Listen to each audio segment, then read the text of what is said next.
Bismillahirrahmanirrahim. Assalamualaikum warahmatullahi wabarakatuh. Alhamdulillahi rabbil alamin. Wassalatu wassalamu ala nabiyyina Muhammadin wa ala alihi wa ashabihi ajma'in, amma ba'd. Ikhwati wa akhwati, a'azzani Allah wa iyyakum. Alhamdulillah, kita telah sampai di pertemuan yang kedua dalam kajian kitab Subulus Salam yang merupakan syarah dari kitab Bulughul Maram min Adillatil Ahkam. Insyaallah ta'ala, di dalam pertemuan yang kedua ini kami akan membahas tentang Al-Muqaddimatut Tsaniyah, yaitu muqaddimah yang kedua yang akan membahas tentang biografi dari penulis kitab Subulus Salam dan biografi dari penulis kitab Bulughul Maram min Adillatil Ahkam.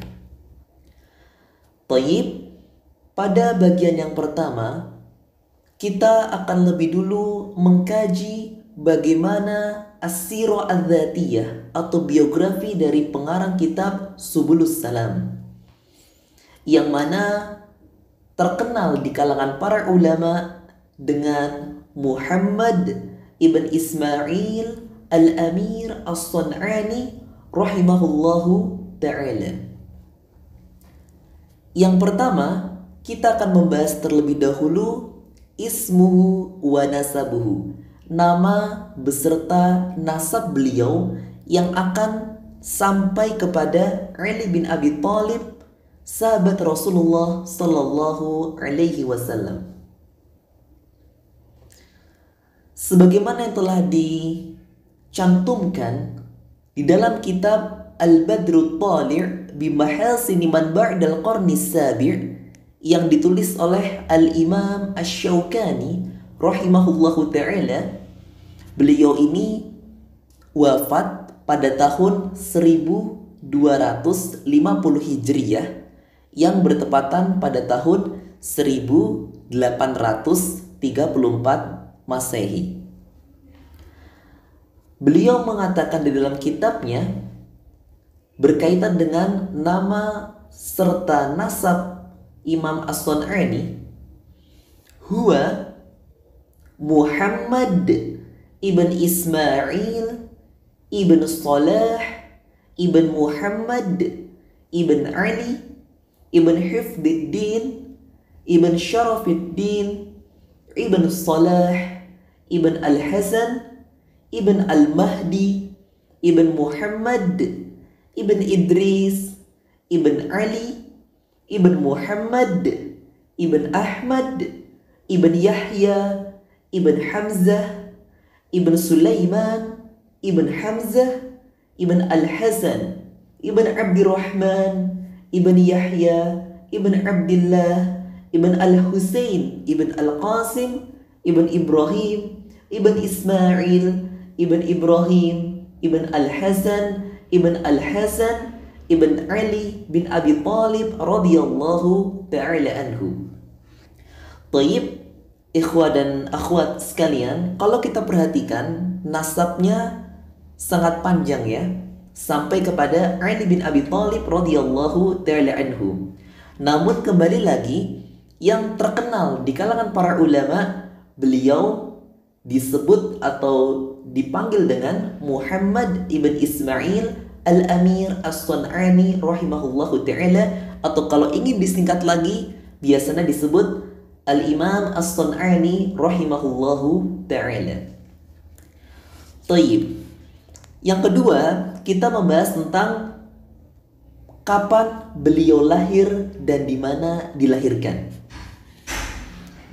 Sebagaimana juga yang telah dikutip di dalam kitab Al-Badrut Thali' yang ditulis oleh Al-Imam Asy-Syaukani rahimahullahu ta'ala, wulida bi Madinati Kahlan.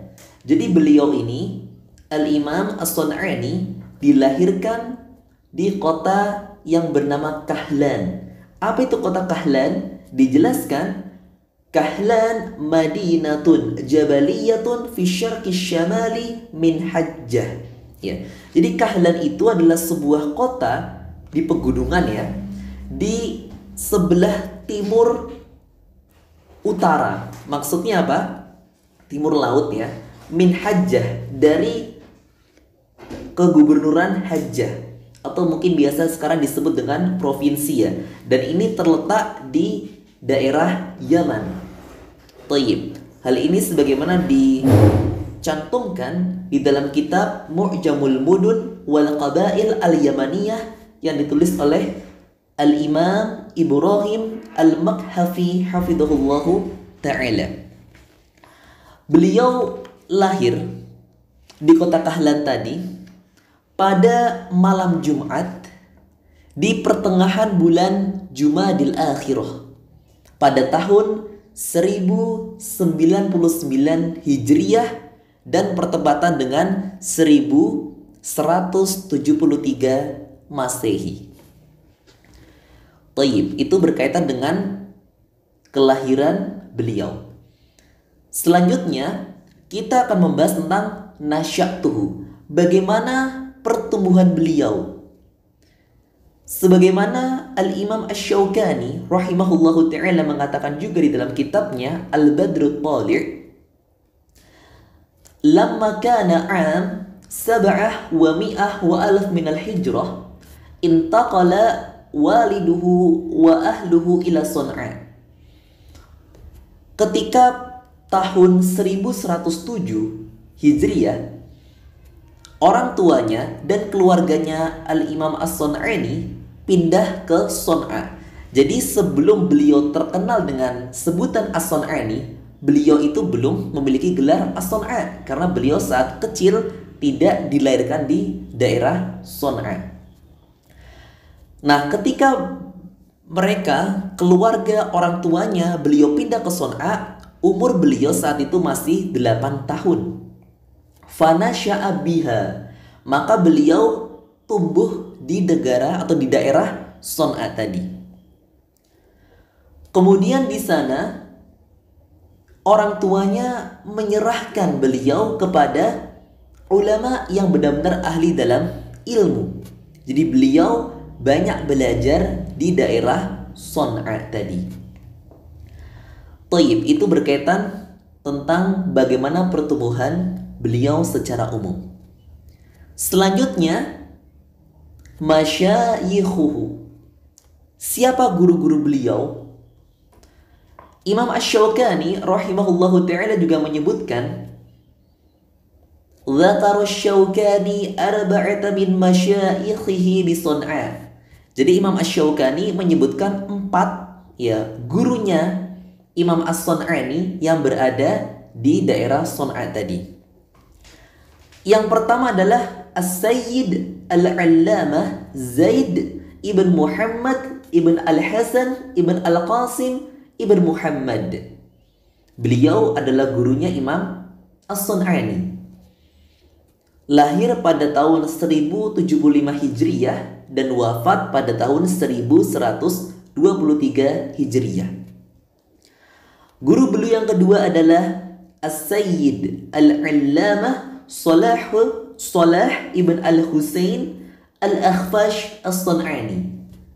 Beliau wafat pada tahun 1142 Hijriyah. Yang ketiga dari guru beliau, As-Sayyid Al-Allamah Abdullah ibn Ali ibn Ahmad ibn Muhammad ibn Abdul Ilah ibn Ahmad ibn Ibrahim. Beliau lahir pada tahun 1074 Hijriyah dan wafat pada tahun 1147 Hijriyah. Namun ada yang mengatakan beliau ini gurunya wafat pada tahun 1144 Hijriyah. Dan guru beliau yang terakhir, yang keempat adalah Al-Qadhi Al-Allamah Ali ibn Muhammad ibn Ahmad Al-Ansi As-Son'ani. Ya. Beliau wafat pada tahun 1139 Hijriyah. Taib, setelah kita mengetahui siapa guru-guru beliau, sekarang kita akan mengetahui siapa murid-murid beliau. Yang pertama adalah As-Sayyid Al-Allamah Abdul Qadir Ibn Ahmad Ibn Abdul Qadir Ibn Nasir. Beliau lahir pada tahun 1135 Hijriyah dan wafat pada tahun 1207 Hijriyah. Selanjutnya Al-Qadhi Al-Allamah Ahmad Ibn Muhammad Ibn Abdul Hadi Ibn Salih Ibn Abdullah Ibn Ahmad Qatin.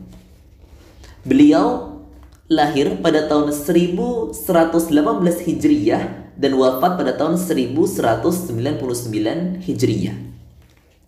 Selanjutnya Al-Qadhi Al-Allamah Ahmad Ibn Saleh Ibn Ali Ar-Rijal yang lahir pada tahun 1140 Hijriyah dan wafat pada tahun 1191 Hijriyah.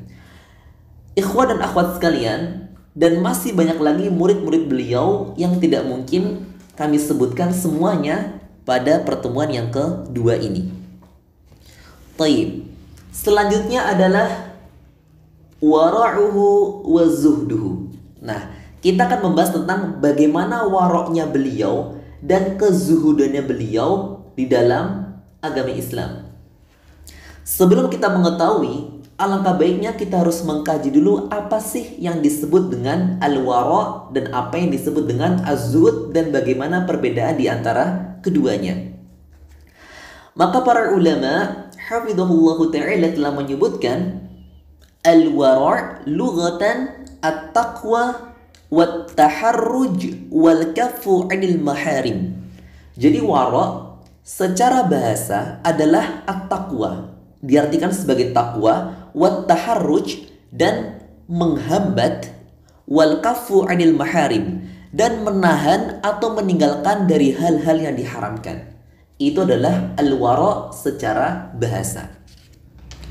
Adapun al-wara' secara istilah adalah sebagaimana yang telah disebutkan oleh Al-Imam Al-Jurjani di dalam kitabnya At-Ta'rifat halaman 252, al-wara' ijtinabu syubhat khaufan minal wuku'i fil muharramat. Jadi kata beliau, al-wara' secara istilah adalah menjauhi perkara-perkara syubhat. Apa itu syubhat? Yang masih belum jelas halal dan haramnya. Khaufan minal wuku'i fil muharramat, karena takut akan terjatuh ke dalam hal-hal yang diharamkan. Itu adalah pengertian dari wara' secara istilah. Selanjutnya Al-Imam Al-Qarafi juga memberikan pengertian tentang wara' secara istilah. Beliau mengatakan al-wara' tarku ma la ba'sa bih hadaran mimma bihil ba's. Apa kata beliau? Meninggalkan sesuatu yang pada asalnya tidak apa-apa, nggak ada masalah jika dilakukan, namun sebagai bentuk kehatian terhadap sesuatu yang ada apa-apanya. Ya, jadi beliau menjelaskan bahwasanya wara' adalah meninggalkan sesuatu yang pada asalnya tidak apa-apa hukumnya apabila dilakukan, namun hal ini ditinggalkan karena sebagai bentuk kehati-hatian. Dikhawatirkan ada sesuatu yang menjerumuskan ke dalam sesuatu yang haram atau yang semisalnya. Taib. Sekarang az-zuhud. Apa itu zuhud? Zuhud secara bahasa para ulama menyebutkan dhiddur raghbah awil qalil. Jadi zuhud adalah lawan dari raghbah, lawan dari kesenangan, ya. Jadi ya tidak senang secara umum. Atau bisa diartikan al-qalil, yaitu sesuatu yang sedikit. Ini dalam sisi bahasa. Adapun az-zuhud secara istilah adalah sebagaimana yang disebutkan juga di dalam kitab Al-Furuq oleh Al-Imam Al-Qarafi, az-zuhdu adamu ihtifalil qalb bid-dunya wal amwal wa in kanat fil yad. Faqad yakunul ghani zahidan wa qad yakunul faqir ghairu zahidin. Apa kata beliau? Zuhud adalah tidak maunya atau enggaknya memanjakan hati, ya, atau membuat hati kita terlalu senang terhadap dunia dan harta-harta, walaupun semuanya itu telah berada di genggaman kita. Ya, jadi kita telah memiliki apa yang dimiliki orang lain dari dunia dan harta, namun kita tidak menggunakannya untuk menyenangkan hati kita. Jadi kita benar-benar menahan. Kemudian beliau menyebutkan, faqad yakunul ghaniyyu zahidan wa qad yakunul faqiru ghairu zahidin. Maka bisa jadi orang yang kaya itu zuhud, dalam arti dia telah memiliki banyak harta namun dia tahan, ya. Dia tidak terlalu memanjakan hatinya terhadap kesenangan dunia dan harta yang dia miliki. Wa qad yakunul faqiru ghairu zahidin. Namun bisa jadi orang yang fakir itu tidak zuhud, seperti itu. Tayyib. Kemudian sekarang al-farqu bainal wara'i waz zuhud.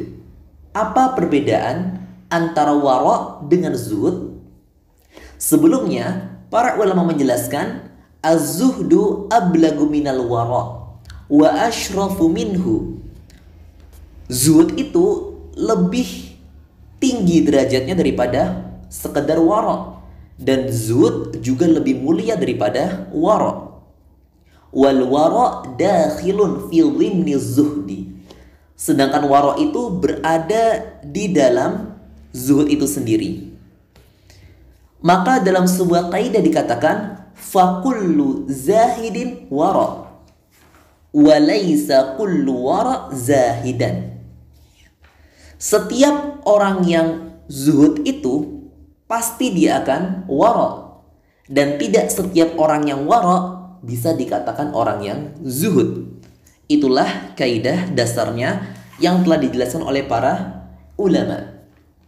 Kemudian perbedaannya sebagaimana yang dikatakan oleh Ibnu Qayyim di dalam kitabnya Madarijus Salikin. Beliau mengatakan, sami'tu Syekhul Islam Ibn Taimiyah yaqul, beliau mendengar dari Syekhul Islam Ibn Taimiyah mengatakan, perbedaan antara zuhud dan wara', az-zuhdu tarku ma la yanfa' fil akhirah. Zuhud itu meninggalkan apa-apa yang tidak bermanfaat untuk akhirat, walaupun dia telah memilikinya, sudah digenggamannya, sudah berkuasa, namun dia meninggalkan itu semua selama tidak ada manfaatnya untuk akhirat. Sedangkan wara' tarku ma takhafu dhararuhu fil akhirah. Wara' itu meninggalkan apa-apa yang dikhawatirkan akan membahayakan atau adanya dharar, ya, untuk akhiratnya. Jadi kalau wara' ini tidak mesti harus dimiliki. Bisa jadi dia belum memiliki tapi dia tinggalkan. Namun zuhud tadi dia sudah memiliki, dia sudah berkuasa, namun dia tinggalkan itu semua selama tidak ada manfaatnya untuk akhirat. Berkaitan dengan wara' dan kezuhudan, Al-Imam As-Sun'ani rahimahullahu ta'ala dijelaskan bahwasanya beliau itu sangatlah wara' dan zuhud, ya. Dijelaskan, la hamma lahum illa maghfiratallahi wa talaba ridwanih. Beliau itu tidak memiliki ham atau keinginan, melainkan hanya mengharap maghfirah atau ampunan dari Allah dan mengharapkan ridhonya. Namun perlu kita perhatikan di sini, para ulama menjelaskan kezuhudan dan kewaraan beliau ini rahimahullah tidak menafikan pekerjaan beliau, tidak membuat beliau bermalas-malasan. Terkadang orang itu salah menafsirkan kata zuhud dan wara'. Ada orang yang bilang semakin dia tidak bekerja, semakin dia miskin, semakin dia suka berpikir menyendiri, tidak mau bekerja, itulah zuhud dan wara'. Bukan demikian, sebagaimana telah kami jelaskan sebelumnya. Namun beliau ini tetap semangat untuk bekerja, tetap semangat untuk mencari rezeki, karena itu merupakan kewajiban bagi setiap umat Islam. Tayyib. Jadi walaupun beliau zuhud dan wara', namun beliau tetap bekerja sebagaimana mestinya. Kemudian selanjutnya, tsana'ul ulama alaih. Bagaimana pujian para ulama terhadap beliau Al-Imam As-Sun'ani rahimahullahu ta'ala. Yang pertama, qala anhu Syaukani. Yang pertama yang memuji adalah Al-Imam Asy-Syaukani. Apa kata beliau terhadap Imam As-Sun'ani? Al-Imamul Kabir, Al-Mujtahidul Mutlaq, Sahibut Tasanif. Kata beliau, Al-Imamul Kabir, imam yang besar, yang agung ya. Al-Mujtahidul Mutlaq, mujtahid yang mutlak. Maksudnya dia bisa atau beliau bisa berijtihad di berbagai masalah fiqih. Sahibut Tasanif, dan beliau juga memiliki banyak tulisan atau banyak karangan. Taib. Itu adalah pujian kepada beliau. Selanjutnya, Al-Imam Asy-Syaukani rahimahullahu ta'ala juga menyebutkan, wabil jumlah huwa minal a'immati al-mujaddidin lima'alimiddin. Kata beliau, secara umum Imam As-Sun'ani ini merupakan atau termasuk dari imam-imam yang mengadakan pembaharuan atau imam al-mujaddid terhadap agama. Maksudnya yang senantiasa menolong agama Allah Subhanahu wa ta'ala. Dan banyak pujian-pujian yang lain yang tidak bisa kami sebutkan di dalam pertemuan kedua ini. Selanjutnya adalah mu'allafat lil Imam As-Sun'ani rahimahullahu ta'ala. Jadi apa saja tulisan beliau selain dari Subulus Salam. Jadi di antara tulisan beliau yang lain adalah yang akan kita kaji bersama. Yang pertama adalah kitab Ijabatus Sa'il Syarhu Bughiyatil Amal Manduma Al-Kamil fi Usul Fiqh. Kitab ini membahas tentang usul al-fiqh. Selanjutnya, Al-Adillatul Jaliyah fi Tahrimi Nadharil Ajnabiyah. Kitab ini secara umum membahas tentang dalil-dalil yang mengharamkan untuk melihat al-ajnabiyah, lawan jenis yang bukan mahram atau tidak halal baginya untuk dilihat. Selanjutnya, Istifa'ul Maqal fi Haqiqatil Irsal. Ya, ini juga merupakan kitab beliau. Selanjutnya, Iqna'ul Bahith bi Iqamatil Adillati bi Sihhatil Wasiyyati lil Warith. Taib. Selanjutnya, Al-Insaf fi Haqiqatil Awliya wa ma lahum minal alattaf. Taib. Dan ini adalah kitab-kitab beliau yang lain yang telah saya sebutkan. Adapun selainnya maka tidak bisa disebutkan semuanya. Kemudian setelah kita mengetahui secara umum bagaimana biografi beliau, terakhir adalah wafatuhu, yaitu kapan beliau wafat. Maka disebutkan oleh para ulama hafizahullahu ta'ala, wa mata rahimahullah bi San'a fi yaumit thulatha. Beliau ini Al-Imam As-Sun'ani rahimahullahu ta'ala wafat atau meninggal pada hari Selasa di daerah San'a. Salisu Sya'ban, pada tanggal 3 bulan Sya'ban pada tahun 1182 Hijriyah dan bertepatan pada tahun 1769 Masehi. Hal ini sebagaimana yang disebutkan dalam kitab Al-Badrut Thali' Imam Asy-Syaukani rahimahullahu ta'ala. Dan pada saat itu beliau berumur 83 tahun. Taib. Barakallahu fikum wa jazakumullahu khairah. Ini adalah pembahasan tentang biografi pengarang kitab Subulus Salam. Insyaallah kita akan lanjutkan muqaddimah kedua, bagian yang kedua, yang akan membahas tentang biografi pengarang kitab Bulughul Maram, yaitu Ibnu Hajar Al-Asqalani rahimahullahu ta'ala. Barakallahu fikum wa jazakumullahu khairan. Wassalamu alaikum warahmatullahi wabarakatuh.